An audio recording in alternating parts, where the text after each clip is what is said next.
Our nuptial hour dawns on apace. 4 happy days bring in another moon. But oh, methinks how slow this old moon wanes. She lingers my desires like a step-dame or a dowager, long withering out a young man's revenue. 4 days will quickly steep themselves in night, and 4 nights will quickly dream away the time. Then the moon, like to a silver bow new-bent in heaven, shall behold the night of our solemnities. Go, Philostrate, stir up the Athenian youth to merriments. Hey!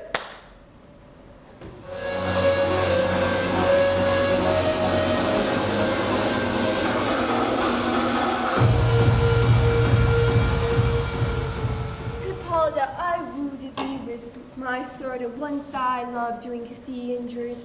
I will wed thee in another key, with pomp, with triumph, with revelling. That may be Theseus, our renowned duke. Thank good, Aegeus. What's the news with thee? Full of vexation come I with complaint against my child, my daughter Hermia. Stand forth, Demetrius. My noble lord, this man hath my consent to marry her. Stand forth, Lysander.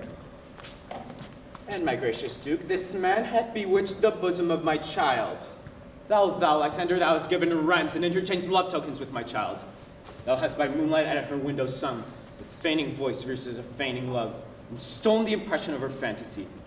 Cunning hast thou filched my daughter's heart, and turned her obedience, which is due to me, to stubborn harshness. And my gracious duke, be it so she will not here before your grace consent to marry with Demetrius.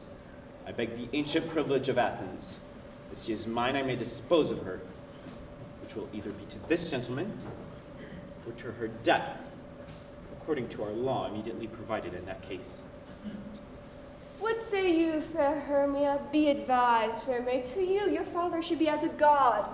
Demetrius is a worthy gentleman. So is Lysander. In himself he is, but in this other kind, one in your father's voice, the other must be held in the worthier.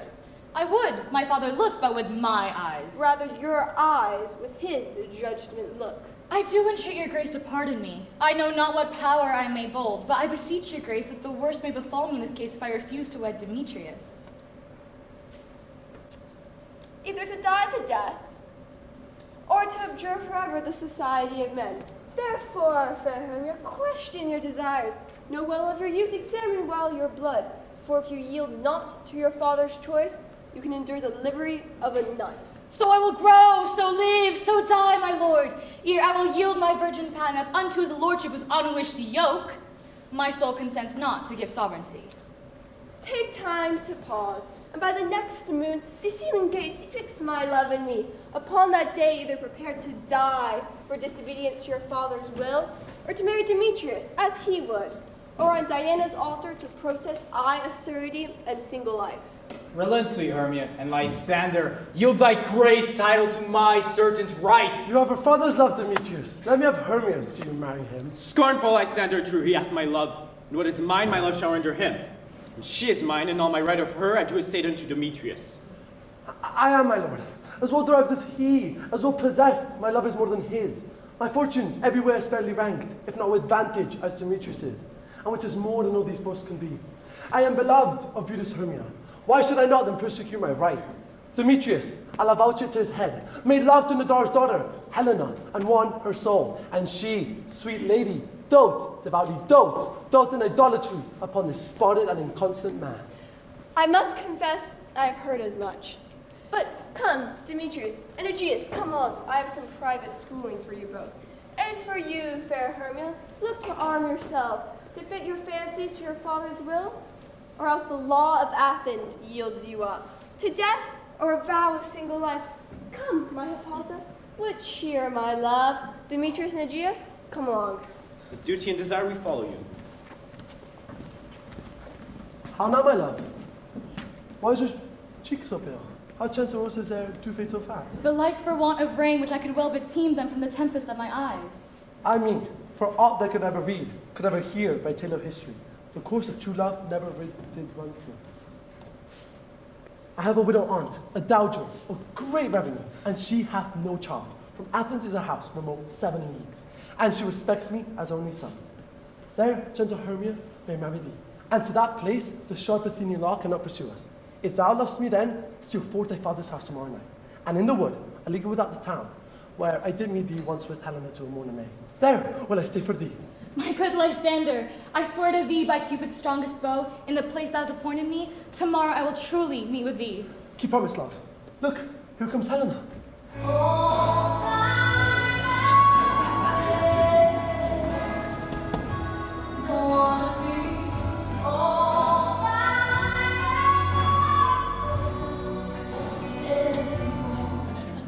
Godspeed fair, Helena. Whither away? Call you me fair, that fair again unsay. Demetrius loves you fair. Oh, happy fair.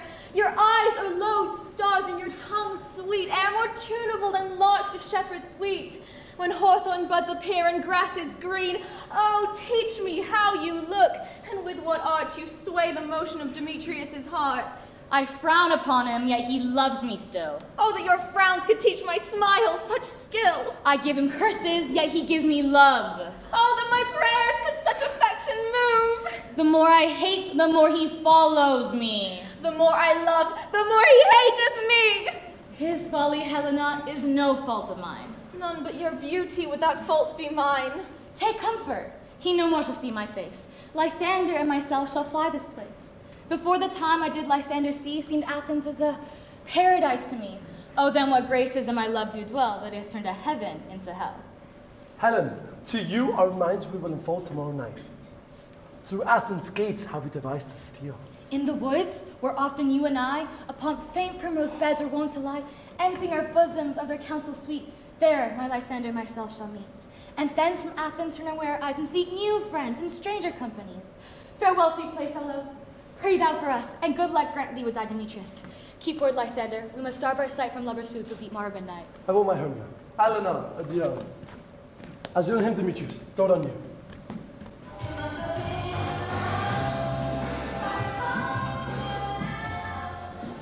How happy some o'er, others some can be. Thrall of Athens, I am thought as fair as she. But what of this? Demetrius thinks not so. He will not know, but all he do know. And so as he dotes, doting on Hermia's eyes, so I admiring of his qualities. Things base and vile that hold no dignity, love can transpose to form and quantity. Love looks not with the eyes, but with the mind, and therefore is winged Cupid painted blind. Nor hath love's mind any judgment, taste, for wings and no eyes lead to unheedy haste. And therefore is love said to be a child, because in choice he is so oft beguiled. And so as waggish boys in games themselves forswear, boy love is perjured everywhere. And ere Demetrius doted on Hermia's eyne, he hailed down oaths that he was only mine. But when this heat from Hermia did felt, he dissolved and showers of oaths did melt. I will inform him of fair Hermia's flight. Then will he to the woods tomorrow night pursue her. And for this intelligence, if I have thanks, it is a dear expense. But here I mean I to enrich my pain, to have his sight thither and back again. Is all our company here? You best according to generally, man by man according to the script. Here is a scroll of every man's name to play in our interlude before the Duke and the Duchess on his wedding day at night. First, consequence. Say what the play treats on, then read the names of the actors, and so grow to a point. Mary, our play's the most lamentable comedy and most cruel death of Pyramus and Thisbe. A very good piece of work, I assure you. And a merry. Now, good Peter Quince, call forth your actors by the scroll. Masters, spread yourselves. Answer as I call you. Nick Bottom, the dishwasher, ready. Name what part I'm for and proceed. You, Nick Bottom, are set down for Pyramus. What is Pyramus? A lover or a tyrant? A lover that killed himself most gallantly for love. That will awesome tease the true performing of it. If I do it, let the audience look to their eyes. I will move storm. Francis Flute, the floor sweeper. Here, Peter Quince. Flute, you meant to take Thisbe on you. What is Thisbe? A wandering knight? It is the lady that Pyramus must love. Nay, faith, let not me play a woman. I have a beard coming. Let me play Thisbe too. I'll speak in a monstrous little voice. Thisbe. Pyramus, my loving dear, my lady dear. No. You must play Pyramus, and Flute, you Thisbe. Well, proceed. Robin Starveling, the kitchen porter. Here, Peter Quince. Starveling, you must play Thisbe's mother. Tom Snout, the glass collector. Here, Peter Quince. Snout, you Thisbe's father. Myself, Pyramus's father. Snub, the toilet attendant. You the lion's part. And I hope here's the play fitted. Have your lines part written? Pray you, if it be, give it me for slow study. You made an extempore, for it is nothing but roaring. Let me play the line too. I will roar that I will do any man's heart good to hear me. I will roar that I will make the Duke say, let him roar again, let him roar again. If you shall do too terribly, you would frighten the Duchess and the ladies that they would shriek, and that were enough to hang us all. That would hang us every mother's son. I grant you, friends, if you should fright the ladies out of their wits, they would have no more discretion but to hang us. But I will aggravate my voice so that I will roar you as gently as any sucking dove. I will roar you unto any nightingale. You can play no part but Pyramus. For Pyramus is a sweet-faced man, a proper man, as one shall see on a summer's day, a most gentlemanlike man. Therefore you must need play Pyramus. Well, I will undertake it. But, masters, here are your parts, and I'm to entreat you, request you, and desire you to come to my tomorrow night, and meet me in the palace wood, a mile without the town, by moonlight. There will we rehearse. For if we meet in the city, we shall be dogged with company and our device learned. I pray you fail me not. We will meet, and there we may rehearse most obscenely and courageously. Take pains to be perfect. Adieu. At the Duke's oak we meet.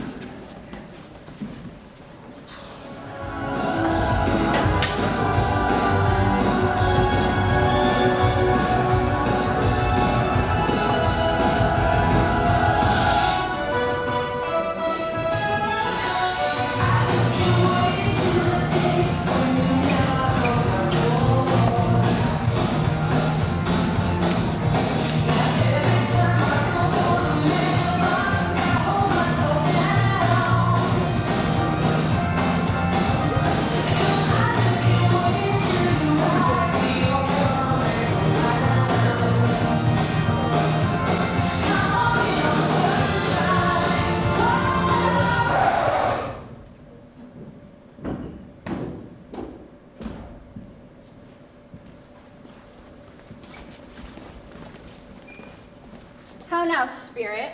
Whither wander you? Over hill, over dale, through bush, through briar, over park, over pale, through flood, through fire.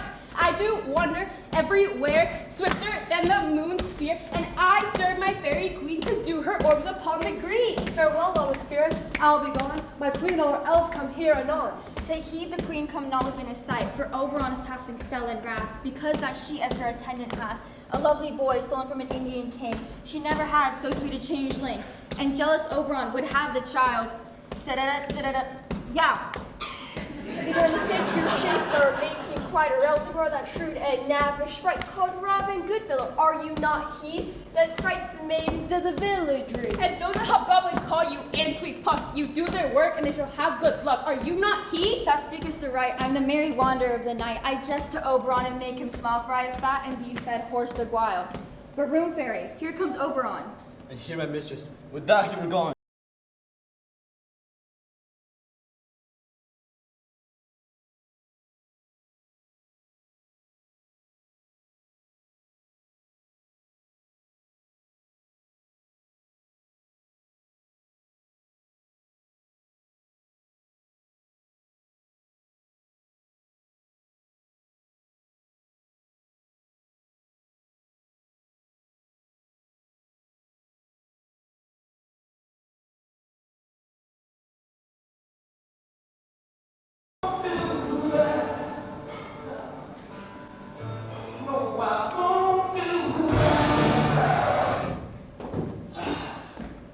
Ill met by moonlight, proud Titania.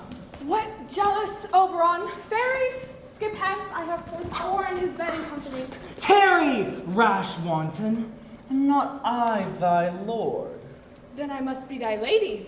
But I know why thou hast stolen away from fairyland. Hippolyta, your warrior love to Theseus must be wedded, and you come to give their bed joy and prosperity? How canst thou thus? For shame, Titania, glance my credit with Hippolyta, knowing I know thy love to Theseus. These are the forgeries of jealousy. I do but beg a little changeling boy to be my henchman. Set your heart at rest. The fairyland buys not a child of me. His mother was a votress of my order, and in the spiced Indian air by night, full often has she gossiped by my side. But she, being mortal of that boy, did die, and for her sake I do rear up her boy, and for her sake I will not part with him. How long within this wood intend you stay? Perchance till after Theseus' wedding day. If you will patiently dance in our round and see our moonlight rebels, go with us. If not, shun me and I will spare your haunts. Give me that boy, and I will go with thee. Not for thy fair kingdom. Fairies, away, we shall chide downright if I Well, go thy way! Thou shalt not from this grove till I torment thee for this injury. My gentle Puck, come hither. Come hither.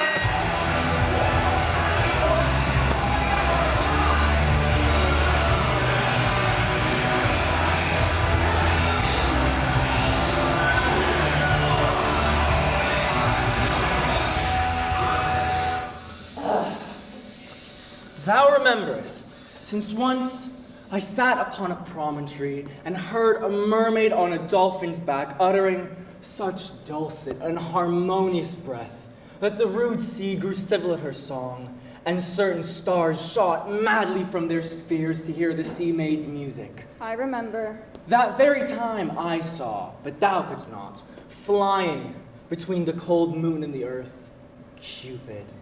All armed, a certain aim he took at a fair vestal throned by the west, and loosed his love shaft smartly from his bow.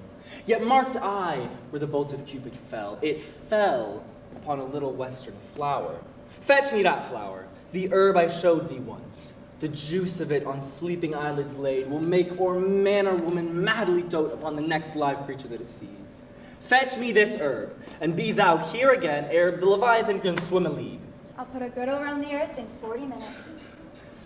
Having once this juice, I'll watch Titania while she is asleep, and drop the liquor of it in her eyes. The next thing she waking looks upon, she shall pursue it with the soul of love.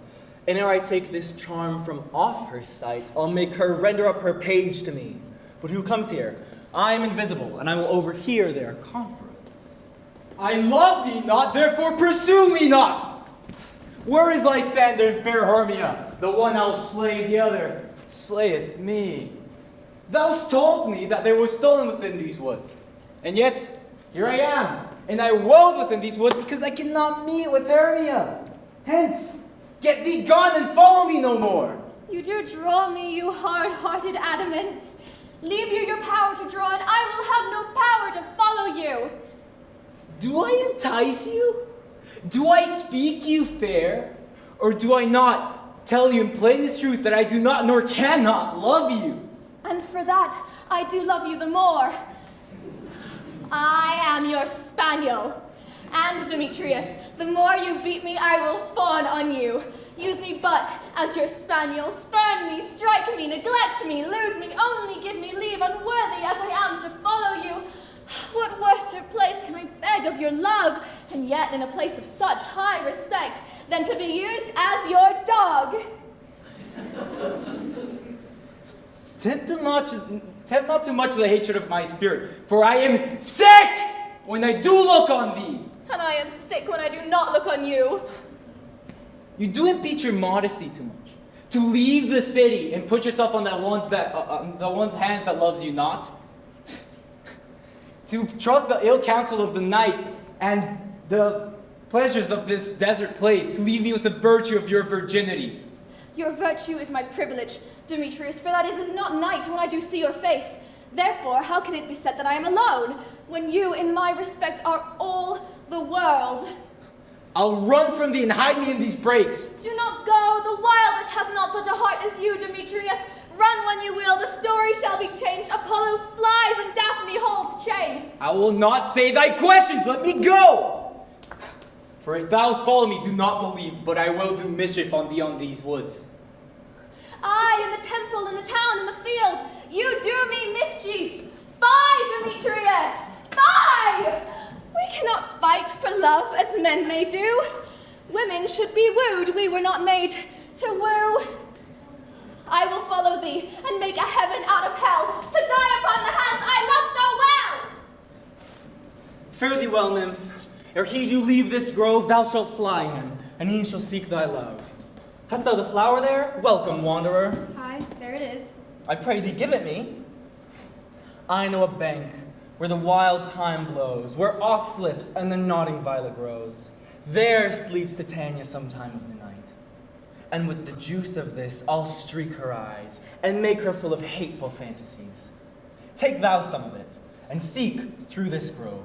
A sweet Athenian lady is in love with a disdainful youth. Anoint his eyes, but do it when the next thing he espies may be the lady. Thou shalt know the man by the Athenian garments he hath on. Fear not, my lord, your servant shall do so.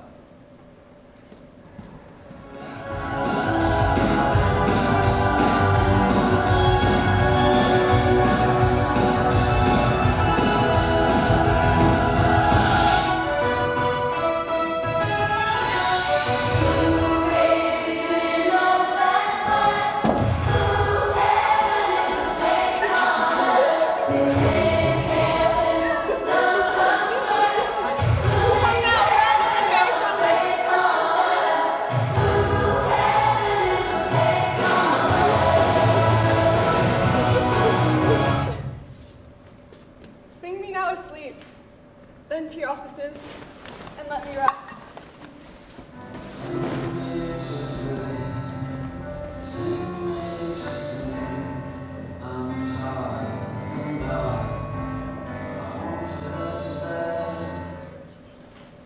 Hence, away. Now all is well.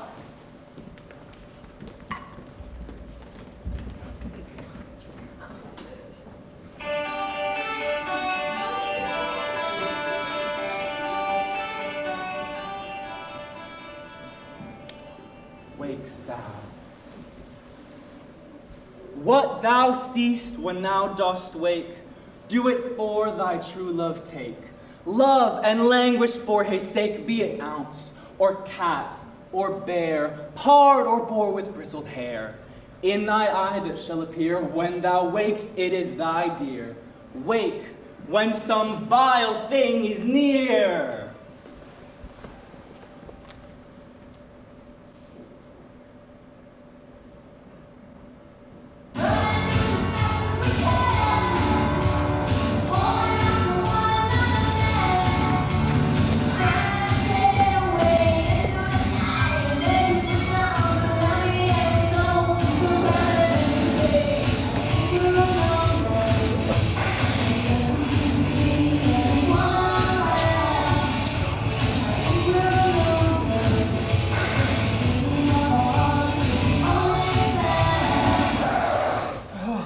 Fair love, you faint with wandering in the wood, and And to speak truth, I have forgot our way. Oh, really?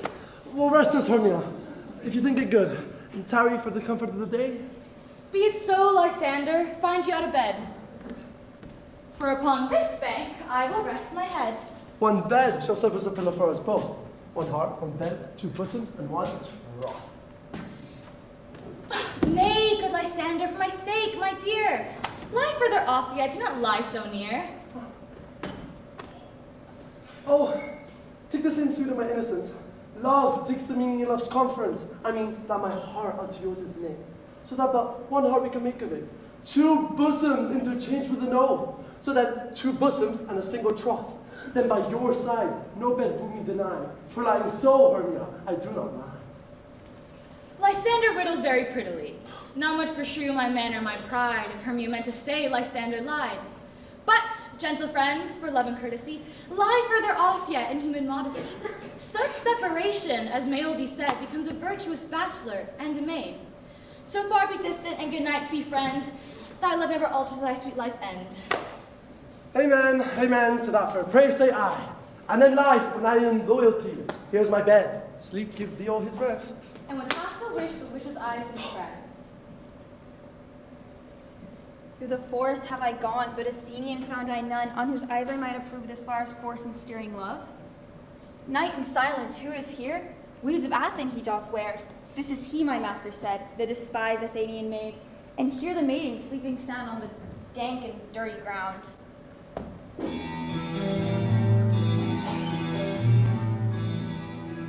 Churl upon thy eyes I throw, all the power this charm doth owe. For when thou wakest, let love forbid, sleep his seat on thy eyelid. So awake when I am gone, for I must now to Oberon.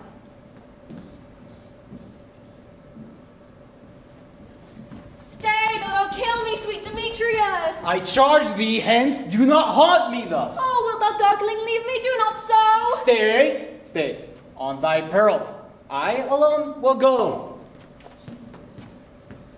Oh, I am out of breath in this fond chase. The more my prayer, the lesser is my grace. Happy is Hermia, wheresoever she lies. For she hath blessed and attractive eyes. How came her eyes to be so bright? Not with salt's tears, if so, mine are more oftener washed than her. No, no, I am as ugly as a bear, for beasts that do meet me run away in fear. But who is here? Lysander on the ground, dead or asleep. I see no blood, no wound. Lysander, if you live, good sir, awake. Oh, hello. It's me you're looking for. And run through fire I will for thy sweet sake. Transparent Helena, that nature shows art, that through thy bosom makes me see thy heart. Where is Demetrius? Oh, fit a word, is that bowed name to perish on my sword. Do not say so, Lysander. Say not so. What thou he love your Hermia. Lord, what thou and Hermia still loves you, then be content. Content with Hermia? No. I do repent the tedious minutes I with her spent. Not Hermia, but Helena I love, who will not change a raven for a dove. Wherefore to this keen mockery was I born? When at your hands did I deserve this scorn? It's not enough, young man, that I did never, nor never can, deserve a sweet look from Demetrius's eye, yet you must flout my insufficiency? Oh, a maid of one man refused should therefore be of another abused. She sees not Hermia. Hermia fleet out there, and never mayst thou come Lysander near. And all my powers are just to love and might, to honor Helen and to be her knight. Help me, Lysander, help me. Do thy best to pluck this calling serpent from my breast. Ay, for me pity, what a dream was here. Lysander, look how I quake with fear. Methought a serpent's out eating my heart away, and you sat smiling at his cruel prey. Lysander? Lord? What? Removed? Gone? Out of hearing? No sound?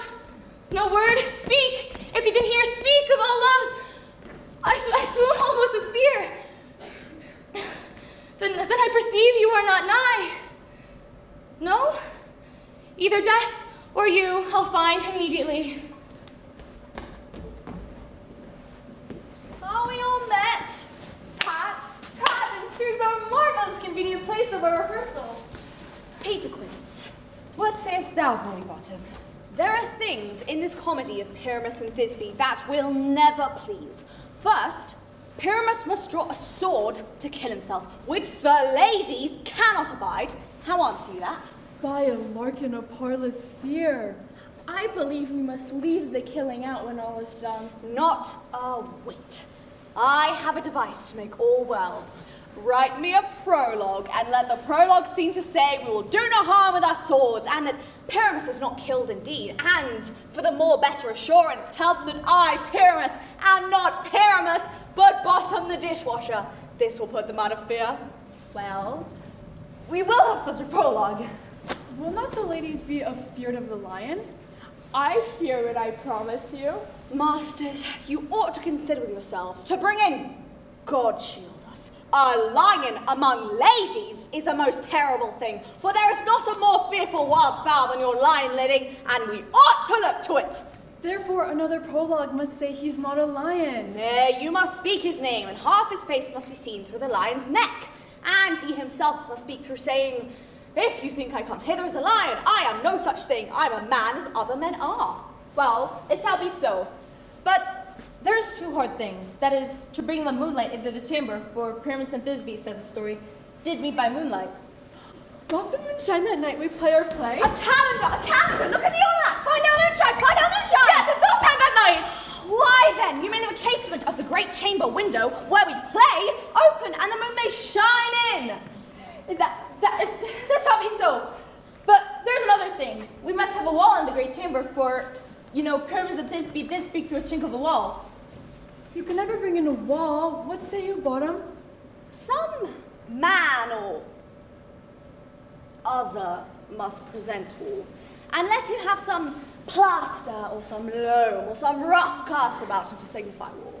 And let him hold his fingers thus, and through that cranny shall Pyramus and Thisbe whisper.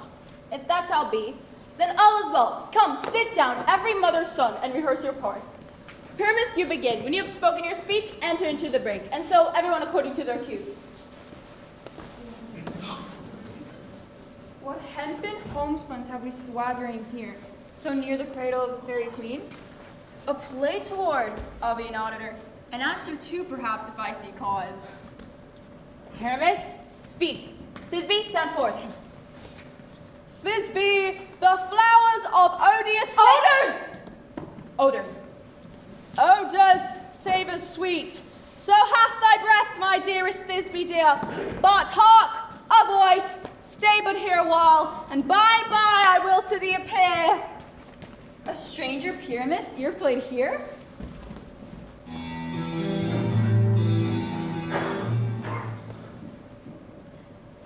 Must I speak now?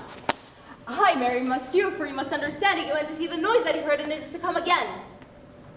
Most radiant Pyramus, most lily-white of hue, of color like red rose on triumphant briar, most brisky juvenile, eke, most lovely Jew, as truest horse that would never tire, I'll meet thee, Pyramus, at Ninny's tomb. No, Mrs. Schumann, we must not speak that yet, that you say all your part at once, cues and all. Pyramus, enter, your cue is past, it is never tire. As truest horse that would never tire. If I were fair, Thisbe, I were only Oh, done. you're so strange, our hand is blind, not some train master's help! Why did they run away? This is knavery of them to make me afeard. Oh, Bottom, thou art changed. What do I see on thee? What do you see? You see an ass and a road, do you? Oh, bless thee, Bottom, bless thee, thou art translated. I see their knavery. This is to make an ass of me, to fright me if they could, but I will not stir from this place. Do what they can. I will walk up and down here, and they shall see that I am not afraid. I'm too sexy for my shirt, too sexy for my shirt, too sexy.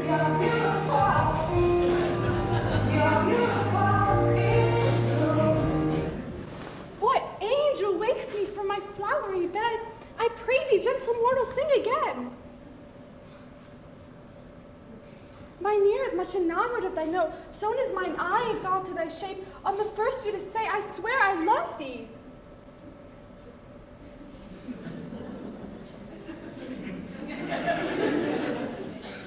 Methinks, mistress, you should have little reason for that. Yet, to say the truth, reason and love keep little company nowadays. Thou art as wise as thou art beautiful. Not so neither, but if I had wit enough to get out of this forest, I have enough to serve mine own turn. Out of this wood, do not desire to go. Thou shalt remain here whether thou wilt or no. I am a spirit of no common rate. The summer still doth tend upon my stay, and I do love thee, therefore go with me. I'll give thee fairies to attend on thee, and they shall fetch thee jewels from the deep, and sing while thou on pressed flowers dost sleep. And I will purge my mortal grosses so, that thou shalt like an airy spirit go. Peas blossom, cobweb, moth, and mustard seed. Ready? And I. Where shall we go? Be kind and courteous to this gentleman. Hop in his walks, gamble in his eyes, feed him with apricots and dewberries, purple grapes, green figs, and mulberries. The honey bag steal from the humble bees. Nod to him, elves. Do him with courtesies. Hail, mortal. Hail. Hail, hail. I cry your worship's mercy heartily. I beseech your worship's name. Cobweb. Oh, good Master Cobweb, if I cut my finger, I shall make bold with you.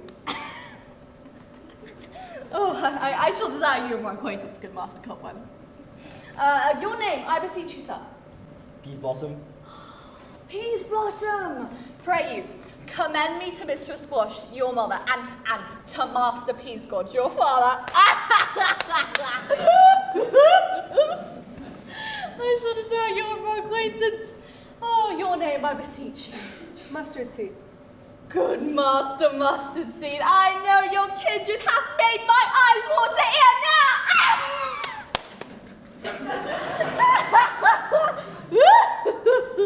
I shall desire you more acquaintance, good Master Mustard Seed. Come, lead him to my bower. Tie up my love's tongue and bring him silently.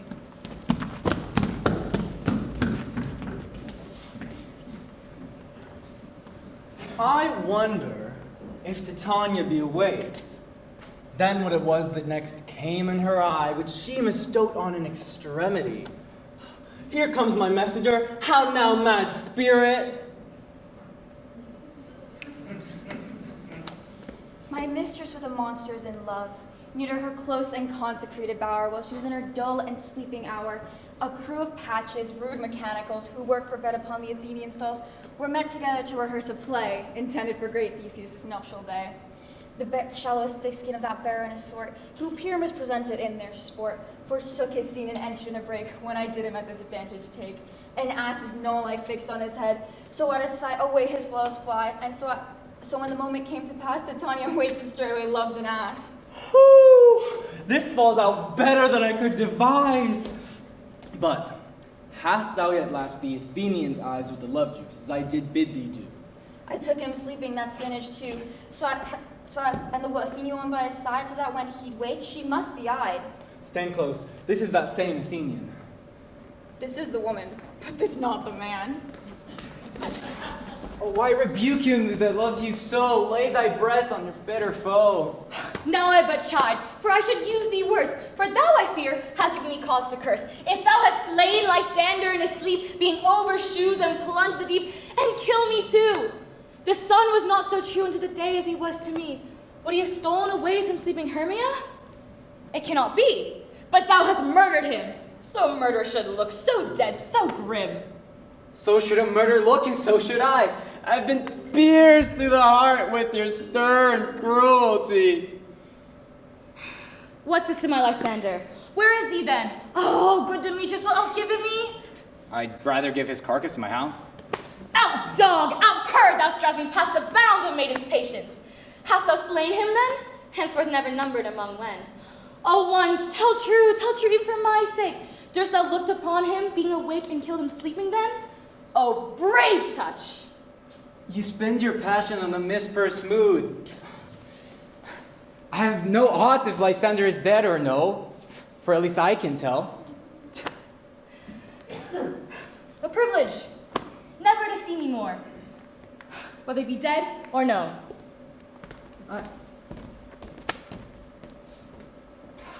There's no following her into this fierce vein. Here for a while I will remain. What hast thou done? Thou hast mistaken quite, and laid the love juice on some true love sight. About the wood, go, swifter than the wind, and Helena of Athens, look thou find. Oh, fancy sick she is, and pale of cheer, with sighs of love that cost the fresh blood dear. By some illusion, see thou, bring her here. I'll charm his eyes against she do appear. I go, look how I go, swifter than an arrow from the Tartar's bow.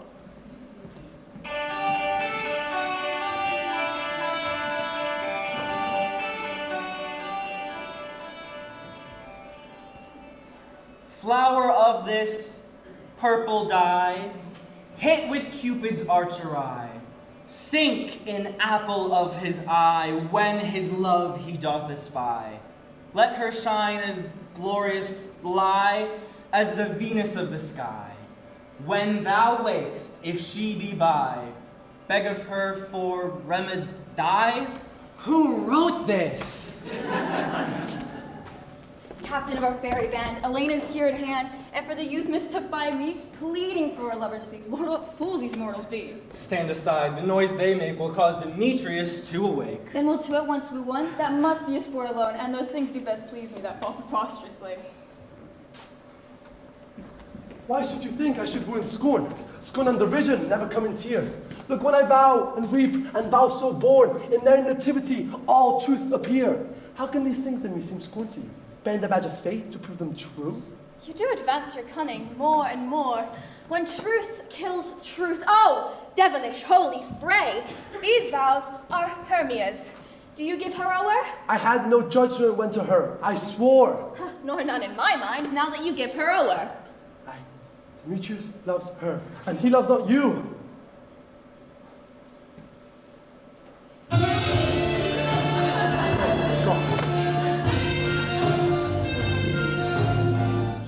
Oh, Helen!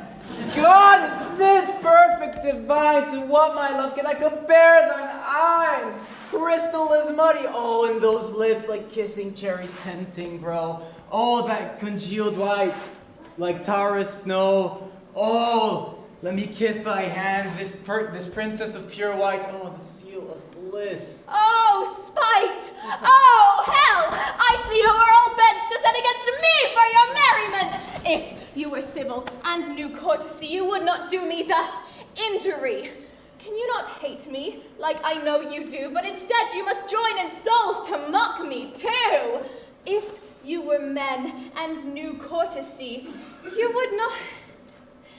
Oh, you were both rivals and loved Hermia. Now both rivals to love Helena? Oh, to vow and swear and super praise my parts when I know you both hate me with all your hearts! You're unkind, Demetrius. Be not so, for you love Hermia. This you know I know. And here, with all good will, with all my heart, in Hermia's love I yield you upon my part. And yours of Helen to me bequeath, whom I do love and will do to my death. Never did mockers waste more idle breath. Helen, it is not so. Oh, Lysander, you love Hermia. Oh, yonder is thy dear, here she comes. Oh, Go not God. from mine eye, Lysander found, mine ear brought me to thy sound.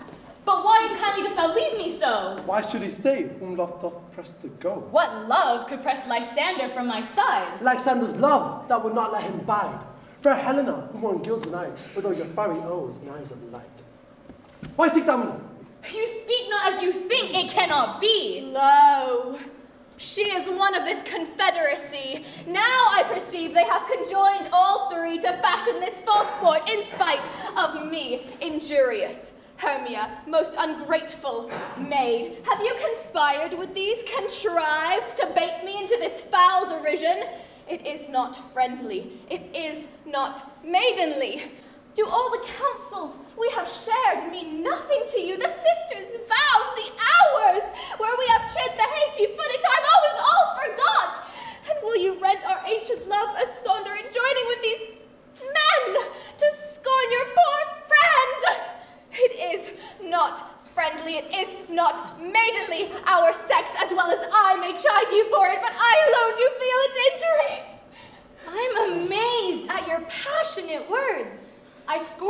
it seems that you scorn me. Have you not set Lysander as in scorn to praise my eyes and face, and made your other love, Demetrius, who even but now did spurn me with his foot, to call me goddess, nymph, divine and rare, precious, celestial? Wherefore speaks he this to her he hates, and wherefore doth Lysander deny your love so rich within his soul, to tender me forsooth affection, but by your setting, by your consent? I understand not what you mean by this. I do persevere, counterfeit sad looks, make mouths upon me when I turn my back. This sport, well carried, shall be chronicled.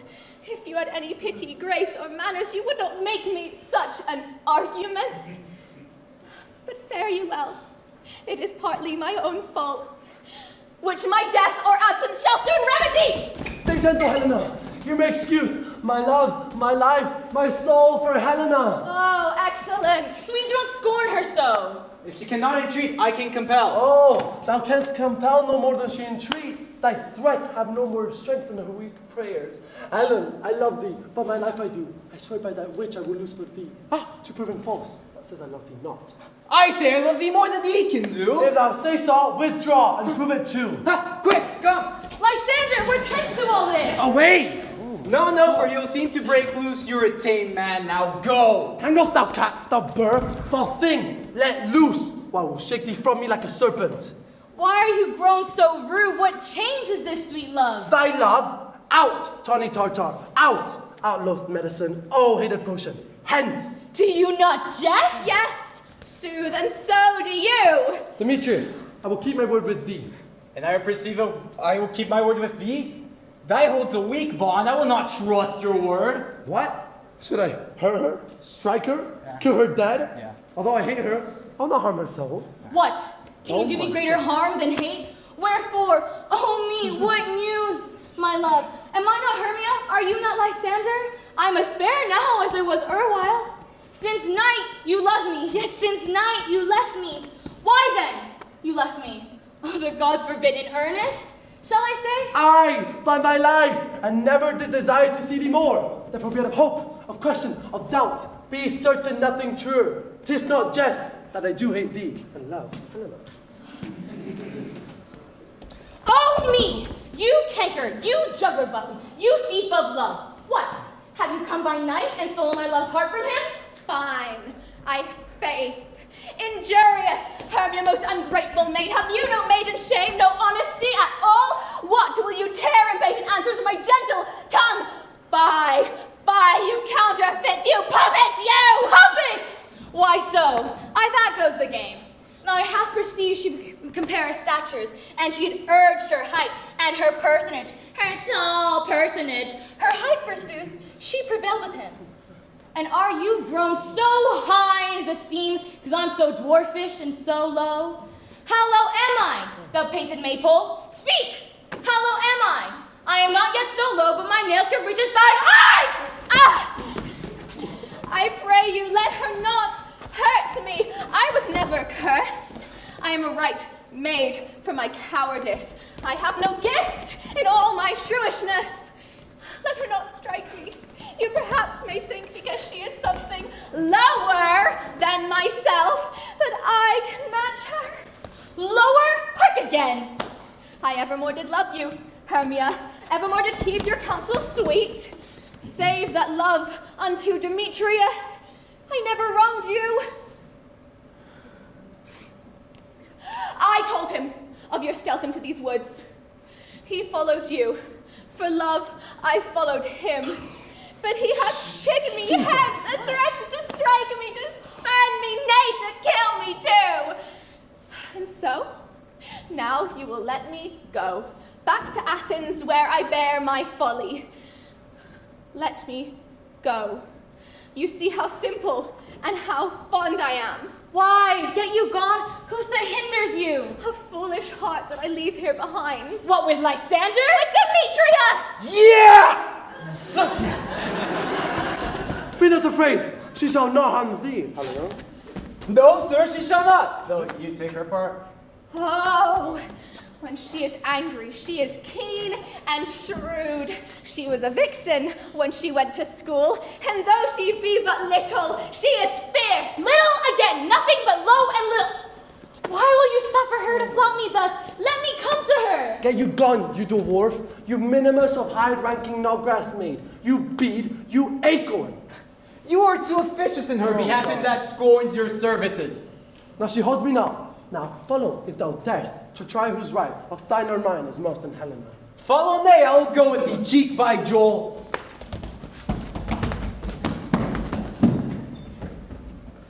You, mistress, all this coil is long of you. Nay, go not back. Do not forget, I am the one being mocked. You swan with a pig's face. You red-headed horse. You chalice of stale wine. You spider-legged man-stealer. I thought you were my friend, Helena. I no longer trust you, nor do I stay in your cursed company.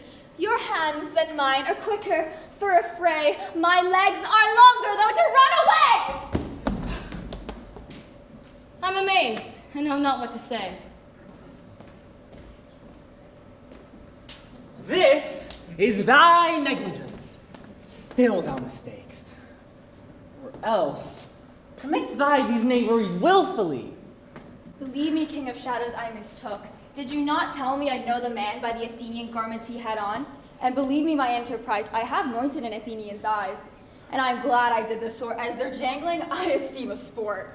Thou seest these lovers seek a place to fight. Hie therefore, Robin, overcast the night, and lead these testy rivals so astray, as one come not within another's way. My fairy lord, this must be done with haste, as nice swift dragons cut the clouds full fast. Like to Lysander sometimes, frame thy tongue, and stir Demetrius up with bitter wrong. And sometimes, rail thou like Demetrius. Crush this herb into Lysander's eye, whose liquor hath this virtuous property to take from thence all air with his might, and make his eyeballs roll with wonted sight. When they next wakest, all this derision shall seem a dream and fruitless vision. Whiles I in this affair do thee employ, I'll to my queen, and beg her Indian boy, and then I will her charmed eye release from monsters' view, and all things shall be peace. Up and down, I will lead them up and down. I am feared in field and ground, goblin lead them up and down. Here comes one. Where art thou, proud Demetrius? Speak thou now! Here, Queen, drawn and ready. Where art thou? I will be with thee straight. Follow me then to point it round. Lysander, speak again. Where art thou, thy hideaway, thou coward? Where else thy hide thy head in some bush? Thou coward, art thou bragging to the stars, telling the bushes that thou lookest for wars and will not come? Yeah? Art thou there? Follow my voice, or try your manhood here. Oh my God. He goes before me, and still does me on. When I come, he calls, then he is gone. The villain is much lighter heeled than I. I follow fast, but faster did he fly. Oh, I'll find Demetrius, and revenge this spite.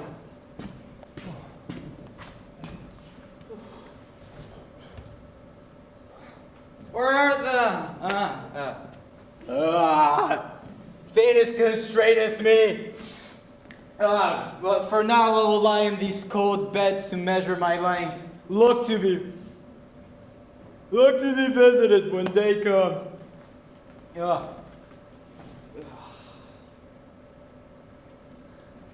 O night, O long and tedious night, abide thy hours, shine comforts from the east, that I may be back to Athens by sunrise, because my poor company do detest me. And sleep, that sometimes shuts up sorrow's jaw, steal me from mine own company for a while. Yet but three, come one more. Two of both kinds makes up four. Here she comes, cursed and sad. Cupid is a knavish lad, thus to make poor females mad. Never so weary, never so in woe, bedabbled with dew and torn in briar. I can no further go, no further crawl. My legs can keep no pace with my desires. Here, rest me till the break of day. Heavens, shield Lysander if they mean a fray.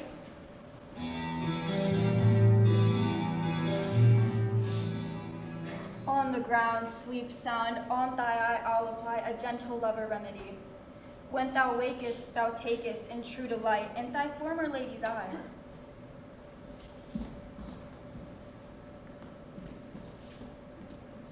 Come, my fairies, sit thee down upon this flowery bed, while I thy amiable cheeks do coy, and stick musk roses in thy sleek smooth head, and kiss thy fair large ears, my gentle joy. Where's Peas Blossom? Ready. Good Master Peas Blossom. Scratch my head. Where's Mustard Seed? Ready. Good Monsieur. Get your apparel together and kill me a red-hipped humblebee on the top of a thistle. And good Monsieur, bring me the honey bag. Where's Monsieur Cobweb? Ready. Pray you, leave your courtesy. What's your will? Nothing but to help Cavalry Cobweb to scratch. I must to the barber's, for I am hairy about the face, and I am but a tender ass if my hair but do tickle me. I must scratch. Sleep thou, and I will wind thee in my arms. So doth the woodbine and the sweet honey, fairies away and always away. So doth the woodbine and the sweet honeysuckle gently and twist, the female ivy and rings on the barky fingers of the elm. Oh, how I love thee, oh, how I dote on thee. Welcome, good Robin. Seest thou this sweet sight? Her dotage now I do begin to pity, for meeting her of late behind this wood, seeking sweet favors for this hateful fool, when I had at my pleasure taunted her, and she, in mild terms, hath begged my patience. I then did ask of her changeling child, which straight she gave me, and her fairy sent to bear him to my bower in fairyland. Yes. And now I have the boy.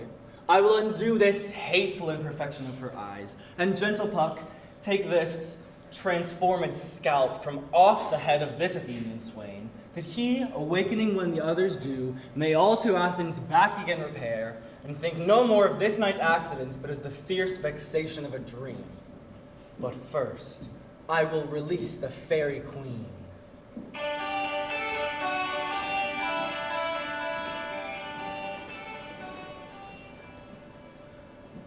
Be as thou was wont to be. See as thou was wont to see. Dian's bud or Cupid's flower hath such force and blessed power. Now, my Titania, wake you, my sweet queen. My Oberon, what visions have I seen? Thought I was enamored of an ass. There lies your love.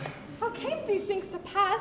Oh, how I do loathe his visage now. Silence a while. Robin, take off this head. Titania, music call. Music, ho, music, such a charmed sleep. When thou wakest in thine own fool's eyes peep. Sound. Music. Come, my queen, take hands with me, and rock the ground whereon these sleepers be. Now thou and I art new in amity, and will tomorrow midnight solemnly dance in Duke Theseus' house triumphantly, and bless it all to fair prosperity. There, the pair of faithful lovers will be wedded with Theseus, all in jollity. Fairy king, attended mark, I do hear the morning lark. Come, my lord, and in our flight, tell me how it came this night that I was sleeping here was found with these mortals on the ground.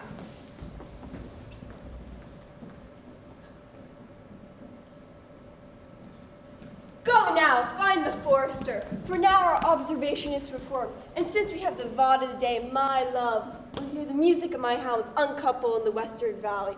Let them go, dispatch, I say, and find the forester. We will, fair queen, up to the mountain's top, mark the musical confusion of hounds and echoes in conjunction.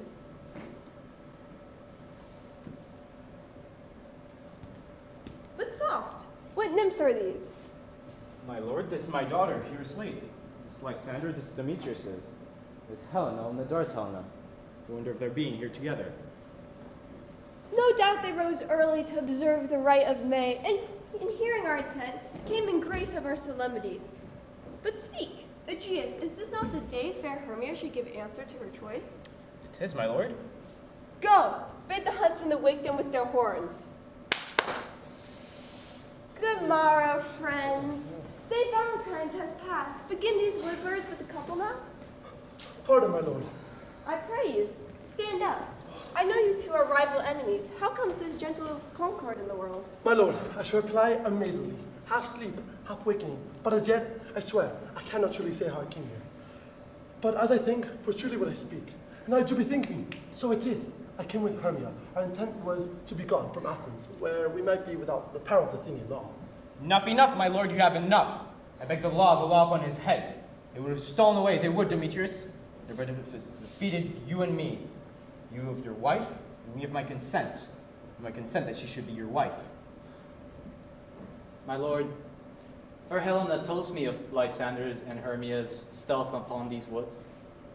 And I, in hatred, followed them to chase them into the anger that I felt. And fair Helen followed me into these woods, chasing to show me the true feelings that I truly felt. And, my lord, I saw that the passion that I felt for Hermia was but a disease, something that taketh my taste, my scent. And when I finally realized that my love was to Helena, my feelings came back. I could taste, I could breathe. I longed for her. I wanted her. My heart has returned to her, my lord, and there to remain. Fair lovers, you are fortunately met. Of this discourse we will hear anon. Aegeus, I will overbear your will, for in the temple by and by with us, these couples shall be internally knit. Away to Athens, 3 and 3, will hold a feast in great solemnity. Come, Hippolyta.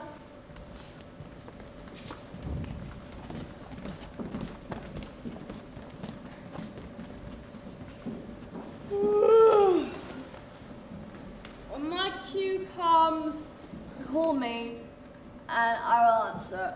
My next is most fair.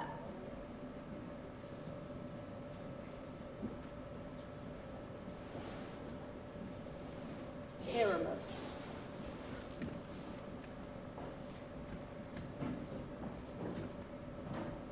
I've had a most rare vision.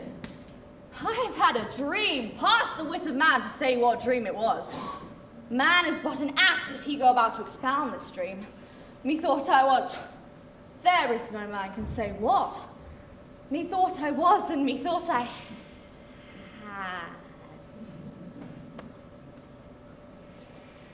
But man is but a patched fool if he go about to say what methought I had. I will get Peter Quince to write a ballad of this dream.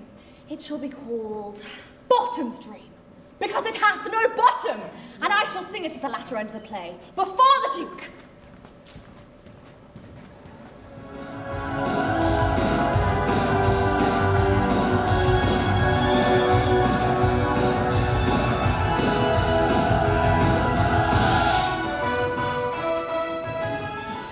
Have you sent to Bottom's house? Has he come home yet? He cannot be heard of. Out of doubt he is transported. But if he come not, the play is marred. It goes not on, doth it? It is not possible. You have no man in all Athens able to discharge Pyramus but he. Masters, the Duke is coming from the temple, and there's 2 or 3 lords and ladies more married.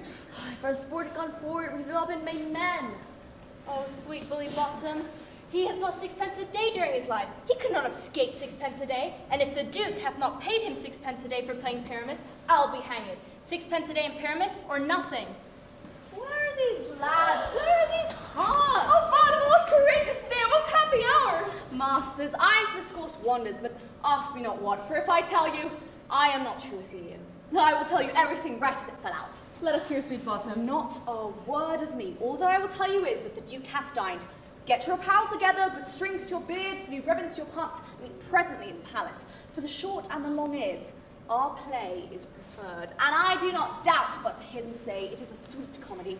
No more words. Away, go!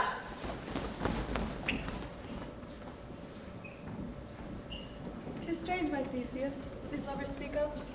More strange than true. I never may believe these antique fables or fairy toys.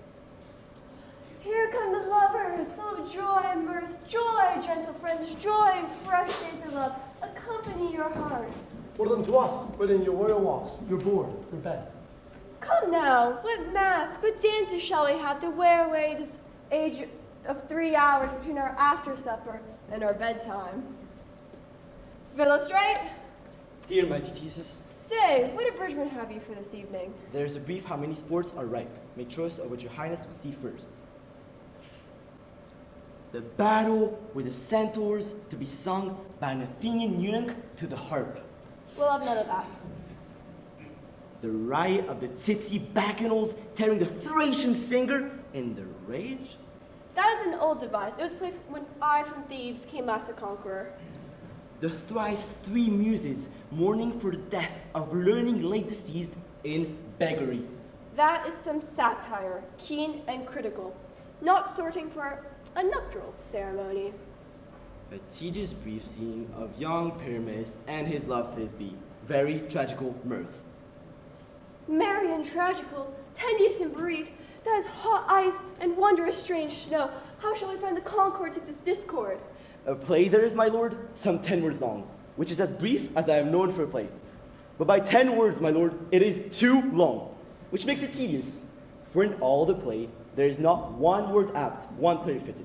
And tragical, my noble lord, it is. For Pyramus, Zaron doth kill himself, which, when I saw rehearsed, I must confess, made mine eyes water, but more merry tears, the passion of loud laughter never shed. Who are they that do play it? Hard-handed men that works in Athens here, which have never labored their minds till now, and have told their unbreathed memories with the same play against your nuptial. And we will hear it. No, my noble lord, it is not for you. I've heard it over, and it is nothing in this world to do your service. I will hear that play. Go, bring them in. Take your seats, ladies.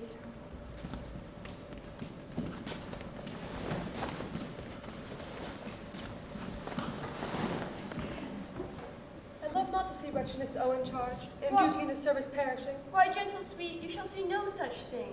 He says they can do nothing in this kind. The kinder we are to give them thanks for nothing. So please, your grace, the prologue is addressed. Let him approach.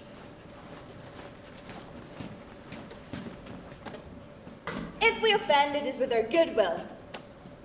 That we should come not to offend, but with goodwill. What? To show our simple skill, that is the true beginning of our end. Consider then, we come but in despite. We do not come as minding to content you, our true intent is. Huh? All for your delight we are not here. That you should here repent you, the actors are at hand, and by their show you shall know all that you are like to know. You have played this prologue like a child on a recorder. A sound, but not in government. Who is next? Gentles, perchance you wonder at the show, but wonder on till truth make things plain. The man is Pyramus, if you would know, the beauteous lady Thisbe is certain. This man, with lime and rough cat, doth present wall, the foul wall which did these lovers sunder. And through wall's chink, poor souls are content to whisper, and let which no man wonder. This man, with dog and bush of thorn, present moonshine, for if you will know. By moonshine did these lovers think no scorn, at Ninus' tomb, there to woo. This grisly beast, which lion hight by name, the trusty Thisbe coming first by night, did scare away, or rather did affright. And as she fled, her mantle she did fall, with lion foul, with bloody mouth did stain. Anon comes Pyramus, sweet youth and tall, and finds Thisbe mantle slain. Rod with blade, with bloody, blameful blade, he bravely broached his boiling bloody breast. His dagger drew, and died. For all the rest that lime, moonshine, wall, and lovers twain at large discourse will here they do remain.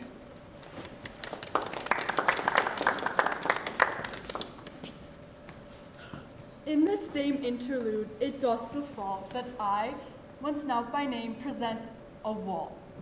And such a wall that I would have you think that had in it a crannied hole or chink. through which the lovers, Pyramus and Thisbe, did often whisper very secretly. This loam, this rough cast, and this stone doth show that I am that same wall. The truth is so. And this, the cranny is, right and sinister, through which the lovers are to whisper. Would you desire lime and hair to speak better?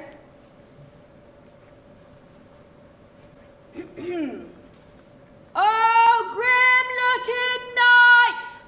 Oh, night with hue so black! Oh, night whichever art when day is not! Oh, night! Oh, night! Alack! Alack! Alack! I fear my Thisbe's promise is forgot! And thou, oh, wool, oh, sweet and lovely wool, thou stands between her father's ground and mine! Thou, wool, oh, wool, show me thy chink to blink through with mine eye. Thanks, courteous wool. Jove shield thee well for this. But what I see, no Thisbe do I see. Oh, wicked wool, through whom I see no bliss. Cursed be thy stones for thus deceiving me. The wall, methinks being sensible, should curse again. No, in truth, sir, he should not. Deceiving me is Thisbe's cue. She is to enter now, and I'm to spy her through the wall. Oh, yonder she comes.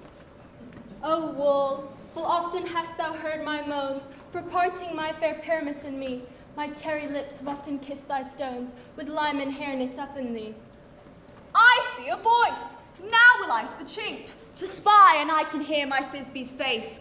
Thisbe? My love thou art, my love I think. Think what thou wilt, I am thy lover's grace. Oh, kiss me through the hole of this vile wall.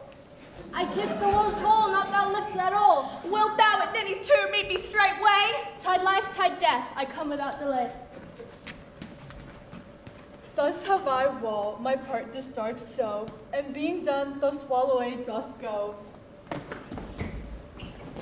Silliest stuff I've ever heard. What do you... Here comes a noble beast. You, ladies, you, whose gentle hearts do fear the smallest monstrous mouse that creeps on the floor, may now perchance both quake and tremble here when lion, rough and wild as rage doth roar. Then know that I, one, snug the toilet attendant. Oh my God, it's a costume! And the lion fell, nor else nor lions down. For if I should, as lion come in strife into this place, 'twere pity on my life. A very gentle beast, and one of good conscience, too.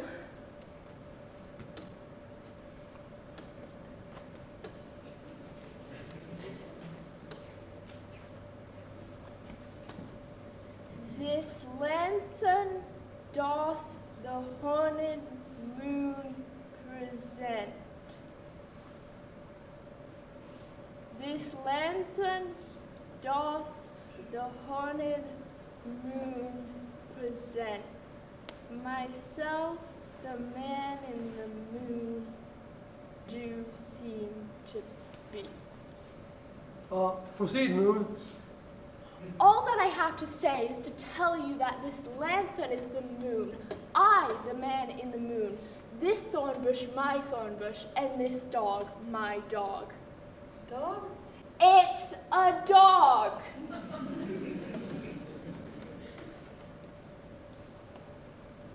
This is old Ninny's tomb. Where's my love? Well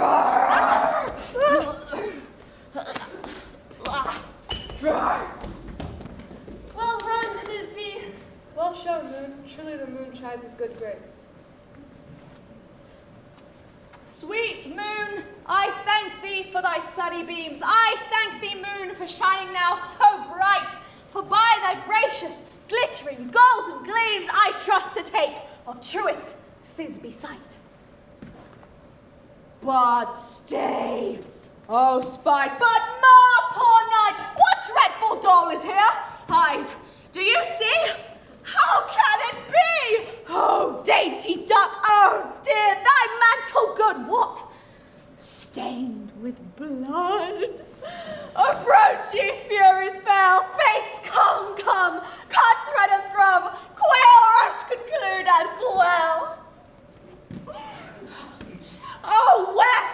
nature didst thou fly in its frame, since lion vile hath here deflowered my dear, which was the fairest dame that lived, that loved, that liked, that looked with cheer. Come, tears confound, out sword and wound, the pap of Pyramus, aye, that left pap where heart doth hop. Thus,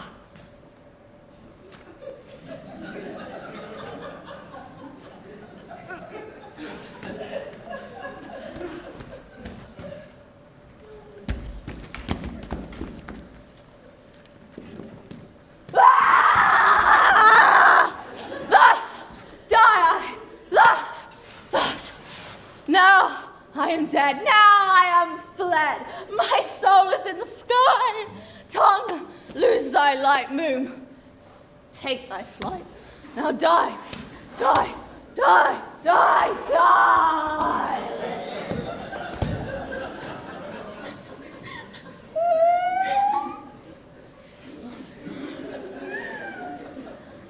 He comes. Her passion ends the play. Hope she will be brief. Asleep, my love? What? Dead? My dove? Oh, Pyramus, arise! Speak, quite dumb. Dead.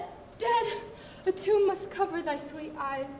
These lily lips, this cherry nose, these yellow cowslip cheeks are gone. Oh, lovers make moan.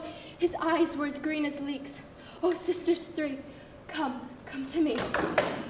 As he is sure, with shears his thread of silk. Tongue, not a word. Come, trusty sword. Come, blade, my breast embrew. And farewell, friends. Thus this be ends. Adieu.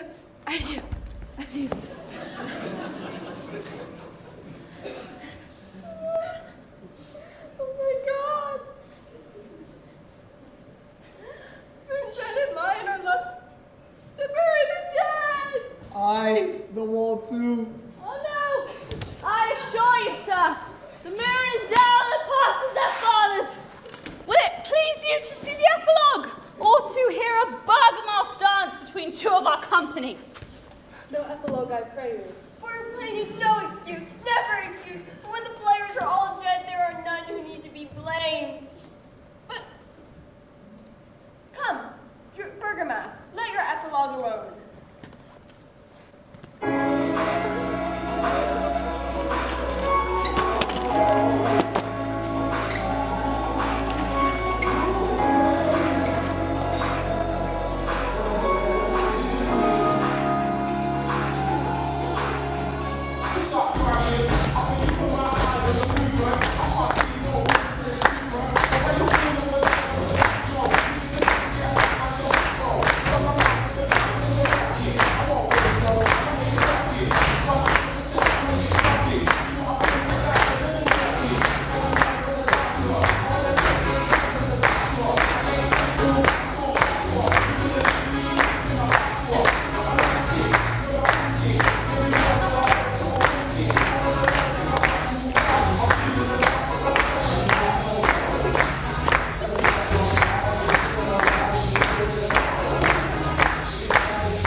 Lovers to bed, 'tis almost fairy time. I fear we shall outsleep the coming morn.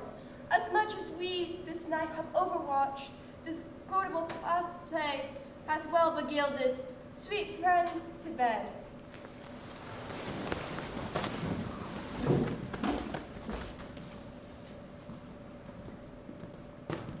If we shadows have offended, think but this, and all is mended.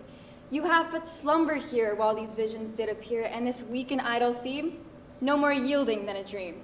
Gentles, do not reprehend. If you pardon, we will mend, as I am an honest puck. If we have unearned luck, not escape the serpent's tongue, we will make amends ere long, else the luck a liar call. So good night unto you all. Give me your hands, if we be friends, and Robin shall restore amends.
Now, we would like to say a little thank you to some people. To begin with, could Mr. Nobbs please come down for a round of applause?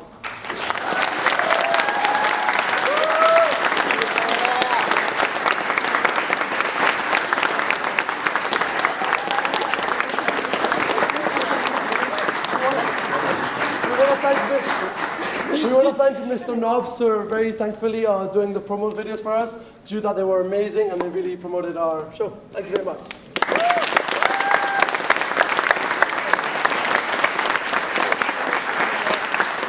We would like to give another big round of thanks to Mr. Capes, who's up in the booth right now, who could please come down for the amazing lights and all the visuals that you guys saw here tonight.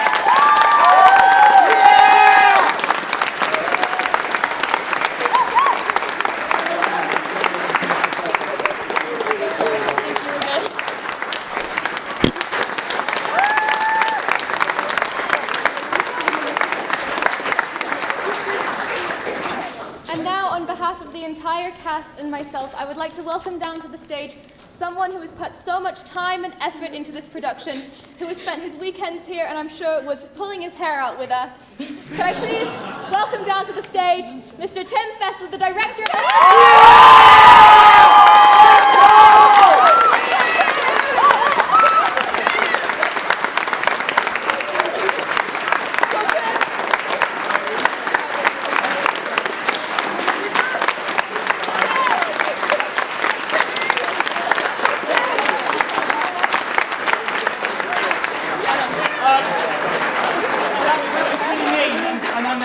the hair gag, thanks very much. Guys, just very, very quickly, you've been amazing. That's an incredibly hard thing to do and to pull together. Massive thanks to everybody else that's helped and supported. Loads of people up there, loads of people dotted around the room, directing, pulling all this tech together, helping people get through the front doors and tickets and everything else. But really, you guys have just been brilliant. Thank you so, so much. It's been an absolute joy. So one more time for